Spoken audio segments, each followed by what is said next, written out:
Hello guys, ito na yung bangka namin na sinakyan ng report guys. Ayan guys, yan. Pasilip guys. So maliliit lang talaga ang konti lang yung nadala namin guys kasi yung purpose namin ngayon guys, maliligo. So may nakita kaming mga drip pod. Kinuha na rin namin. So yan guys, so yan yung bangka namin guys. So galing kami doon guys. Tingnan nyo.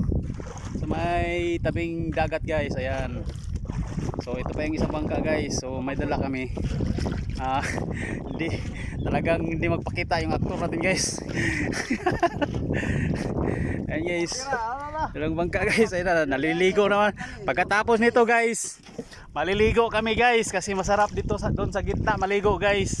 So shout out sa tanan, salamat sa inyong panonood. Pasilip tayo sa atong drip pod guys. So abangan natin yung finished product sa ating mga gagawing design sa home and decor product guys sa Sirilia Woodcraft. So daghang salamat sa inyong tanan.